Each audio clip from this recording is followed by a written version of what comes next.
Shunaqa ayollarni ko'rdim. Haftada bir marta gul sovg'a qilish majbur ekan.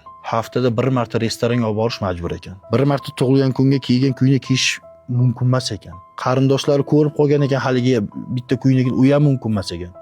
To'yga bir marta kelgan kiyilmas ekan, tufliklari kiyilmas ekan. Va har doim trendda turish kerak ekanki, o'sha yangi chiqqan telefonlar har doim buni qo'lda turish kerak ekan.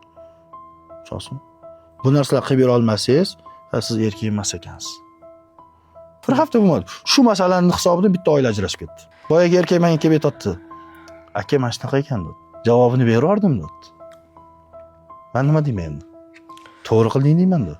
Bu vaziyatda erkakni ojiz deya olmaymiz. Erkak bo'lgani uchun himoya qilyapti deyishi mumkin kimdir, masalan. Erkaklarning o'zini nomi yo'q. Yo'q aka, bu yerda umuman noto'g'ri narsa. Ayol haqiqatdan-da zo'r bo'lsa, yaxshi bo'lsa, qoyim tursa xizmatlarida, u chiroyi haqida gap ketmayapti. Qalbi haqida gap ketyapti-da. Qoyim bo'lib turib, zo'r xizmatini qilib bersa, erkak o'zi hadya qiladi, so'ramasdan oldin. O'zi hadya qilib xursand qilay deydi.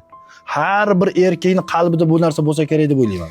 Ayoliga hadya berib, ayolni xursand qiladi. Chunki eng yaxshi ehson ahli oilasiga deyilgan. Ichib yuradigan, bir qotib qolib yuradigan odamlarni ham bir o'tirib olib dardlashsiz, ularning ham maqsadlarichi oilasi bilan bog'liq bo'ladi aslida. Uydagilarga yaxshi dasturxon qilish, xolodilnikini to'ldirish, to'g'rimi, mashina olish, nimasinidir remont qilish, uydagilarning oldida qahramonlik personasini qaytarish bo'ladi ularning ham maqsadi.